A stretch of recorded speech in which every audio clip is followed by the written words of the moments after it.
Lagos State government moves to halt motorcycle activities on restricted routes. Federal government issues 2 billion naira savings bonds in 2024's maiden issuance. On the foreign scene, United States announces possible death of Navy SEALs after anti-Houthi mission. And in sports, Nigeria makes history as 6 athletes compete in curling. And now the details. I am Akan Usen.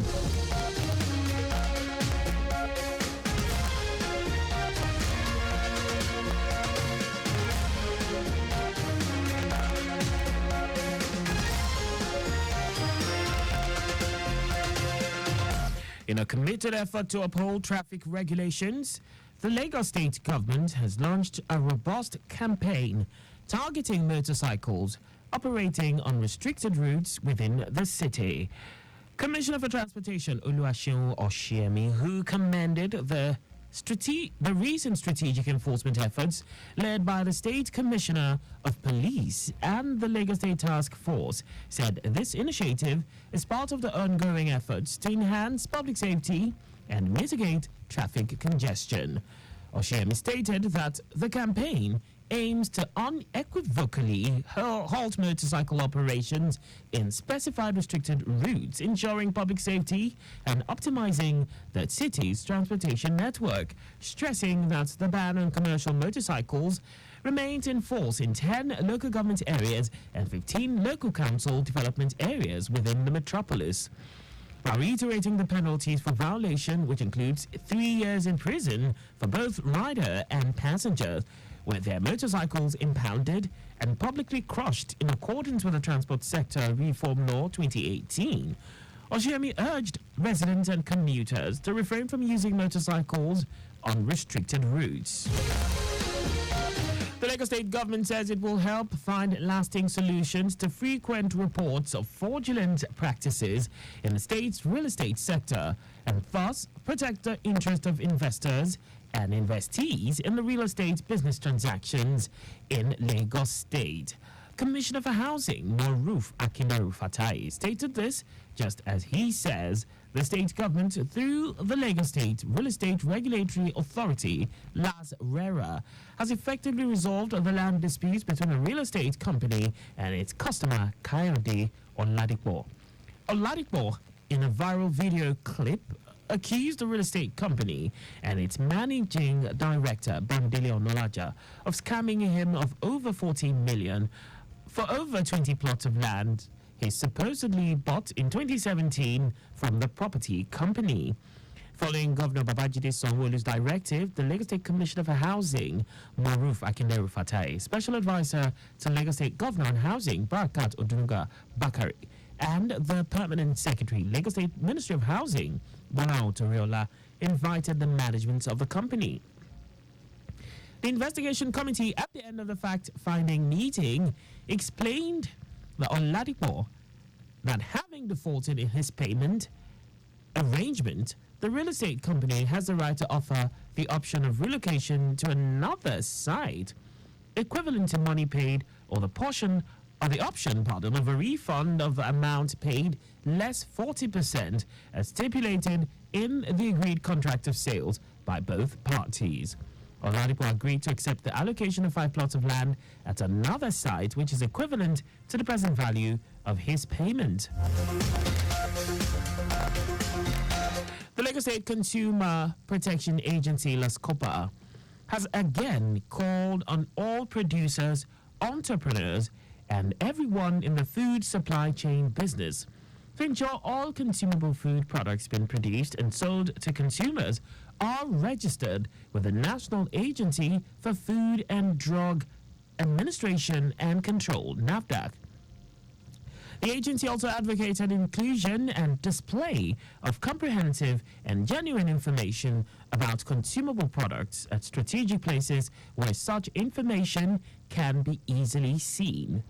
LASCOPA General Manager Afolabi Sholebo made the call over the weekend during one of his unscheduled monitoring visits to some supermarkets and grocery stores around Lagos.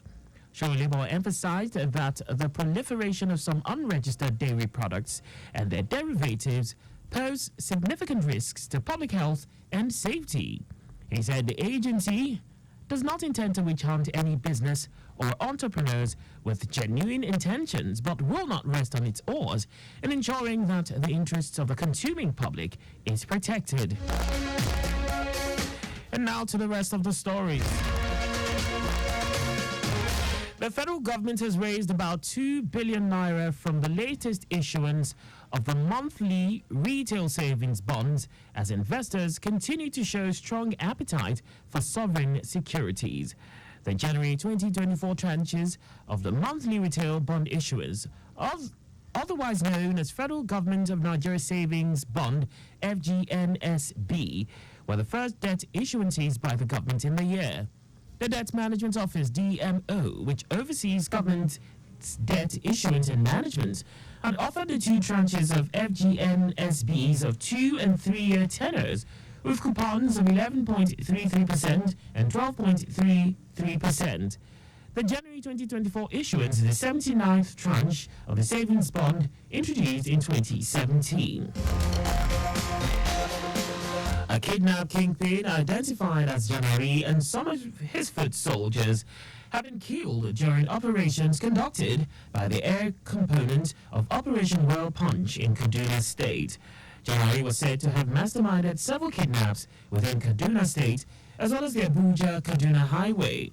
The Nigerian Air Force confirmed this in a statement by its Director of Public Relations and Information, Edward Gapquet. Gapquet stated that the order to strike was given after Janari and his cohorts were gathering to launch an attack on citizens. And now to foreign news. The United States military says 2 U.S. Navy SEALs who went missing during an operation to seize Iranian-made weapons bound for Houthis in Yemen are now presumed dead. The incident took place on January 11, where commandos were boarding a ship off the coast of Somalia. The U.S. Central Command said attempts are now being made to recover the bodies. Navy SEALs are members of a specialist maritime military force responsible for tasks including reconnaissance and carrying out covert operations. And away from all that now, sports. Nigeria is participating at the ongoing Winter Youth Olympic Games in Gangwon, South Korea. This marks the first ever appearance of Nigeria in the history of the Winter Youth Olympics. With a delegation of 6 athletes competing in curling, Nigeria became the first African country to qualify for the Winter Youth Olympics. Nigeria's journey in curling began back in 2018 when the country became the first African member of World Curling, setting the stage for the emergence of new talents in the sport. The Winter Youth Olympic Games will run from January 19 to February 1, 2024. And that's all for the news at 4. Just before we go, ensure the registration mark on your vehicle is clear and visible at all times. You can follow us and like all our various social media platforms on X, formerly Twitter, Lagos Traffic 961, Instagram, Lagos Traffic Radio 961, Facebook, Lagos Traffic Radio 96.1 FM. On YouTube, subscribe and watch us live on our channel, Traffic Radio 961. Did you know that the Sanwo-Olu administration provided 450,000 pupils with e-learning devices? You can get more details on the Lagos State Government's website. To end the news, here are the highlights of the major stories. In a committed effort to uphold traffic regulations, the Lagos State Government has launched a robust campaign targeting motorcycles operating on restricted routes within the city. The federal government has raised about 2 billion naira, from the latest issuance of the monthly retail savings bonds, as investors continue to show strong appetite for sovereign securities. We also told you that the U.S. military has confirmed that 2 U.S. Navy SEALs who went missing during an operation to seize Iranian-made weapons bound for Houthis in Yemen are now presumed dead. And in sports, Nigeria is participating at the ongoing Winter Youth Olympic Games in Gangwon, South Korea. This marks the first ever appearance of Nigeria in the history of the Winter Youth Olympics. For contact with the newsroom, please send a message to Lagos Traffic Radio at lagostate.gov.ng. And that ends the news broadcast compiled by Mafolashiri Coyote. I am Akan Usen. Thanks for listening and please stay safe. Good afternoon.